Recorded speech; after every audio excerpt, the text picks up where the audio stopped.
all up for grabs. So Anthony Davis, eligible to sign that extension. What is the latest with the negotiations between him and the defending champion LA Lakers? Well, there's not going to be a rush. There's not going to be a quick Anthony Davis agreement, I'm told. At least probably not until well into next week, I was told, past Thanksgiving. Davis, Listen, he's returning to the Lakers. It's going to be a question of what the deal looks like. He's got a few different options in terms of the structure, how long he's going to go.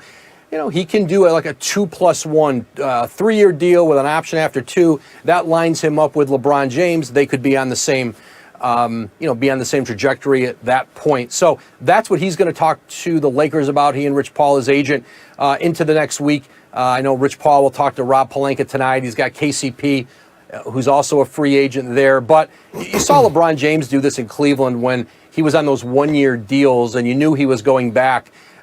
Some of them extended several weeks, a few weeks. I don't know if ADs will go that long, but there's just going to be a window of time here before he decides or firmly commits to whatever contract structure they finally land on.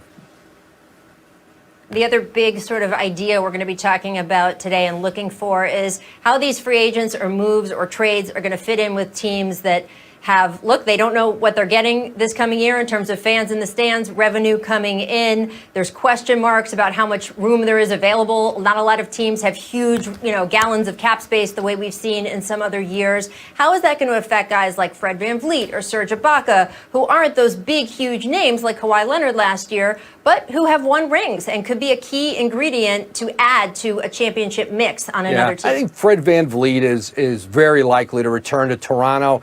Maybe it hurts him in his negotiations as to what number he can get to with the Raptors on his extension versus if there were a lot of teams with cap space and he had a lot of, maybe some more viable options out there. But I think VanVleet returns to Toronto. But I think two of Toronto's free agents, Serge Ibaka, Marc Gasol, very much up in the air where they play. Those are two players who a lot of teams around the league want to talk to here in the next a couple days, and I think Toronto would like to keep as much of the group together as they can.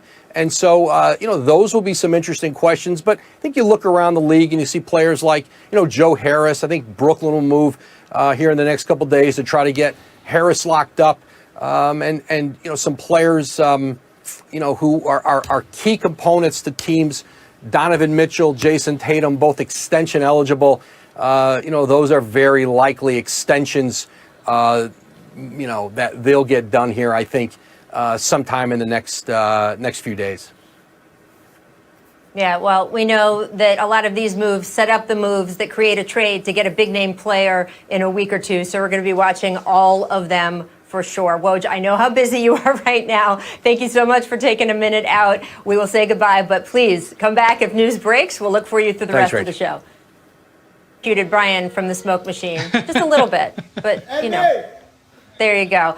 I want to ask you guys about Anthony Davis because he can sign that long-term extension we've been talking about with the Lakers. All roads, of course, lead to him staying in LA. He does have some choices, and as you heard Woj say in our last block, he's not expected to commit in the immediate days. Brian, can you explain a little bit about what's going on here to our audience, what his options are, and is there any point they should start getting nervous? Well, there's some speculation out there, Rachel, that one of the reasons why he's going to delay his decision is because the Lakers have some other free agency moves to make, and he just wants to let them know he's watching. Now, I don't think there's any stress out there. He will be a Laker, but one of the guys they have to make a decision on, and it's a tough decision about how much to pay him, is Kentavious Caldwell-Pope, who is represented by the same agent, Rich Paul. Now, I think Caldwell-Pope is going to have some interest out there in the market. Whether or not he can get enough money out there to actually leave the Lakers is a different story. But this is somewhat reminiscent of when J.R. Smith was a free agent back in 2016 in Cleveland, represented by Rich Paul. And LeBron took his sweet time over that summer before signing. Now, having said that, LeBron did sign before J.R. Smith did. But while I think Anthony Davis has been well aware of his contracts options for months now, maybe it's just a little bit of a check game that he's playing. Paul, if you were Anthony Davis, would you commit 2 years plus a player option, do the 1-and-1, where you're only committing for another year? We've seen that be a strain on teams, like when Kevin Durant kept doing the 1-and-1s and the 1-and-1s, it just brought all these questions about whether he was really going to stay. Or do you want to keep your flexibility if you're Anthony Davis? I think it's important for the players these days to keep their flexibility. I would line my contract up directly with LeBron's because, as you can see, he can sign for 35% of the cap after that 10 years. And so, you know, LeBron, he could probably retire in 2-3 years. Who knows? You know, but I'll line my situation up with his. But what Anthony Davis got to understand is you're a Laker, you won a championship. Now, if you decide after 2 years you don't want to be a Laker or 3 years you don't want to be a Laker, it's like, to me, where do you go from there? And so I really would start thinking long term. I would think even for a 5 or 6 year deal. I mean, because after you may win another championship as a Laker. There's nowhere else you can go after being a Laker after winning 2 championships and being the face of the franchise long after LeBron has left. So, I mean, his options are open, and that's a good thing to have these type of options for Anthony Davis to make these type of decisions, because he's one of those players whose game is injury-proof also. He's 7 feet, athletic. He can do so many things with the ball. He can shoot, soft touch, handle the ball. So, sky's the limit for this kid. Whether he stays healthy or not, he's still going to get a great deal. So maybe 2 is the way to go. I like what you're saying, Paul, and I agree. He really has some flexibility. I think lining his contract up with LeBron is a great thing to do. You know, win as much as possible. And then down the line, obviously you could do the 1-and-1s back at home. I know that was talked about. I think Chicago, a couple other teams where he could possibly go back. He could do his 1-and-1s then. But right now, you want to win as much as possible. And he can make a lot of money on a very good team with the chance to win another championship back-to-back possibly. So I think right now, I don't walk away from that opportunity. I mean, I think, you know, at the end of the day, he's going to be a Laker. And that's just, they're just giving all these, you know, just doing, like you said, playing the game a little bit. Yeah, I know I'm signing there. I'll sign later, you know, just for the drama, you know. What's life without a little bit of drama? And by the way, Paul, I know that you have your number retired in Boston. Right, exactly. I know, Paul, you have your number retired in Boston Garden, but you're clearly always an LA kid if you're saying, what could you possibly want besides playing for the Lakers? I mean, that there's not even a consideration of another team. That's the most LA thing I think I've heard you say in a while. I do want to move on to the Sixers, though. He probably going to live here after basketball anyway.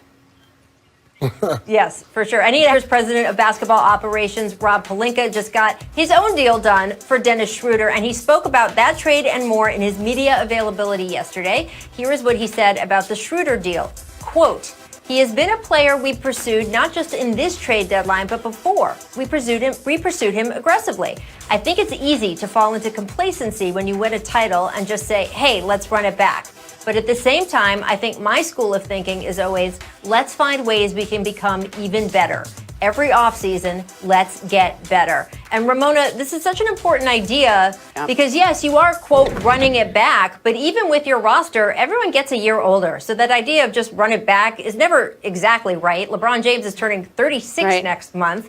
What kind of turnover can we expect on this roster entering next season? Well, look, the Lakers have the problem of championship, which is you have to now pay the championship premium. Everybody wants their pound, right? They want their bag of cash.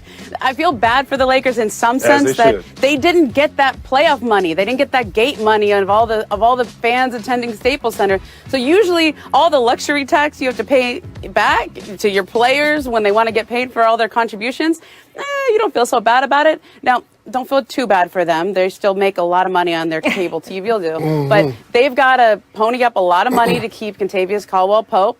Okay, they're going to have to pay. They're going to have to pay Avery Bradley, who opted out of his last year. I'm told he wants to stay in LA. He has other offers, but if they offer him a 2-year deal, he would be inclined to stay. Like, in other words, the Lakers have first dibs on him. But a lot of other teams, Golden State, Milwaukee, Charlotte, have interest in him. Dwight Howard is another guy they need to bring back. JaVale McGee opted into his contract. That's $4 million. So if they can keep him there, that's good for them, or they can use him in trades. But essentially for the Lakers, Rachel, they have to keep all their guys, pay a lot more money for the same guys they got at a discount last year, and then they have to go and try to find new pieces that make them better. So they did that with Schroeder, and I think they have. They'd like to upgrade again at center, either by bringing back Dwight Howard and JaVale, or some of the other centers on the market. Marc Gasol is a name I've heard. Serge Ibaka, obviously, and they need to replace Danny Green. It's a lot of defense and shooting you just lost. Well, we all know the cost of winning costs money. I mean, Right. I remember a key player for us, James Posey. We won the championship, and the next year he wanted more money, and we didn't keep him. And I really think that really cost us in the long run, not paying the extra dollars to keep the team together like that. And that's what you're going to see with the Lakers. Although I do think they did upgrade by getting Schroeder. Doesn't have the championship experience of Rajon Rondo, but he is a guy who was a key component to OKC this year, going as far as they went and pushing Houston on the brink of elimination. You know, he's a guy who can score the ball a little bit better. He's another ball handler and decision maker that can take pressure off of Bron. And so that's a key pickup for them in trade for Dennis Schroeder. So, and we'll have to see how these other pieces fall in place for the Lakers. But that's a great start right there. Yeah, I agree. Obviously, AD is number one to handle that, which we know that they will. Yep. But bringing in Schroeder, I think, speed, quickness. You bring in a younger guy who has some playoff experience. Like you said, he does not have Rondo's experience, but at the same time, he's a guy that you can implement into your offense. You can put the ball in his hand, and he can get a bucket. He can make plays. He has a huge impact on the defensive end as well. So, like I said, it's a great start. And bringing in Dwight Howard or finding a center like that, I like a Marc Gasol in there as well. I mean, somebody you can play through and to move the ball and make plays and defensively, or a Serge Ibaka. So I think a great start with Schroeder. Yeah, Rachel, Rob Pelinka's got a tough job. I know he says the enemy of winning is complacency, but it's more than that. It's not just complacency, because they don't even have that luxury. When you look at Dwight Howard, Avery Bradley opted out. KCP opted out, Rondo, and there's a fifth one. Danny Green is gone, and Markieff Morris. Danny Green. So you've got all these guys who were key contributors for a championship campaign, whether they did it early in the playoffs, late in the playoffs, in the regular season. These guys were all key contributors for this Lakers team. They all could be gone, right? You talk about Dwight Howard was here on a non-guaranteed minimum. He did his job. Now it's time for him to go back and cash out again. So the reality is, even if they wanted to be complacent, they can't. But I like some of the deals that Vince and Paul and Ramona are talking about. I love the idea of Ibaka there, or Gasol. Bogdanovic, if they can get him, that's a huge upgrade in terms of someone who's another ball creator, ball handler, and play creator. And that's the other thing about Schroeder, going back to that point. What the Lakers were missing or were looking for at some point in the season was that kind of guy. That's why J.R. Smith was a Laker. That's why Deion Waiters was a Laker, right? Ultimately, it turned out they didn't really need it. They had enough to win a championship. But they knew that was an area of concern that they needed to upgrade in. And Schroeder gives them that. Gives them someone who doesn't need LeBron to create his offense for him. And I think that's going to help him.